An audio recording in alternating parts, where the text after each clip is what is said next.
বিয়ের 2 মাস পর থেকেই আমি একটা বিষয় খুব ভালো করে লক্ষ্য করতাম। আমার ছোট বোন তানিয়া যখন আমার বাসায় আসতো, আমার স্বামী তখন আমার সাথে ঘুমাতে চাইতো না, কোল বালিশটা নিয়ে অন্য রুমে চলে যেত।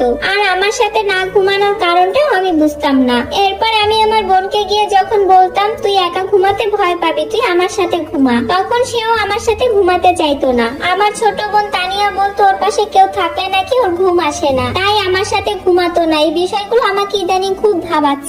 আমার স্বামী আজকে অফিস থেকে অনেক আগেই চলে এসেছে, অথচ অন্যদিন রাত 8টার আগে কখনোই তাকে আমি বাড়ি ফিরতে দেখিনি। রাতে খাবারের সময় যখন আমি আমার স্বামীকে বললাম আমি কিন্তু রাতে একা ঘুমাতে পারবো না, আমার একা ঘুমাতে ভয় লাগে, তুমি না হয় তানিয়া যে কোনো একজনকে আমার সাথে ঘুমাতে হবে, তখন আমার স্বামীর মুখটা, আমার বোনের মুখটা কেমন যেন কালো হয়ে গেল। তখন আর আমার বুঝতে কিছু বাকি রইলো না। সত্যি যদি এই সন্দেহটা আমার ঠিক হয়, তাহলে আমার হয়তো আর বেঁচে থাকা হবে না। যাদেরকে আমি এত ভালোবেসে বেঁচে আছি তারাই যদি আমাকে ধোঁকা দেয়, তাহলে হয়তো হতভাগা মানুষ পৃথিবীতে আমার চেয়ে আর কেউ হবে না। এসব ভাবনার মাঝে আমার ছোট বোন আমাকে বলল, আপা তুই ভাত খেয়ে নে, আজকে আমি তোর সাথেই ঘুমাবো। আমি আর কিছু বললাম না, খেতে লাগলাম। রাতের বেলা আমার বোন আমার সাথেই ঘুমালো, আর আমার স্বামী অন্য রুমে ঘুমালো। তবুও আমার মনে শুধু একটা ভয়ই কাজ করছে, আমার ধারণাটা যদি সত্যিই হয়ে যায়, তাই তো ঘুমানোর 1 ঘন্টা পরে আমি চমকে উঠে যাই একদম। পাশে আমার বোন নেই। যখন আমার বোনকে বিছানায় দেখলাম না, তখন বুকের ভিতরটা কেমন জানি করে উঠলো। আমার সন্দেহটাই তাহলে ঠিক হলো। তাই আমি বিছানা থেকে আস্তে আস্তে উঠে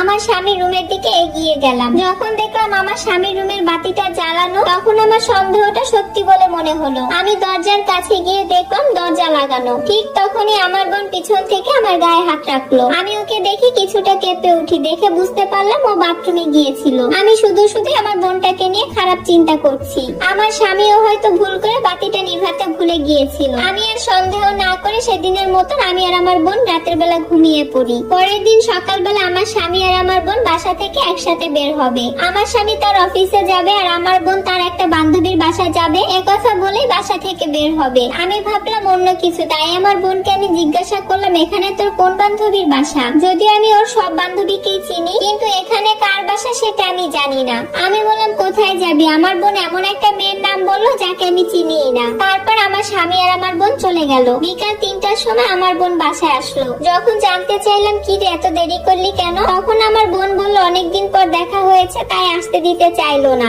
জোর করে চলে এসেছি। আমি ওর বেশি কিছু জিজ্ঞাসা করলাম না। এরপর আমি গিয়ে আমার বোনের জন্য খাবার রেডি করছিলাম ডাইনিং টেবিলে। কিছু সময় পর দেখলাম আমার বোন গোসল করার জন্য ওয়াশরুমে গেল। যেই মেয়েটা অলসতার কারণে 2-3 দিন পর্যন্ত গোসলই করতো না, সেই মেয়েটা বান্ধবীর বাসা থেকে আসতে আবার গোসল করছে।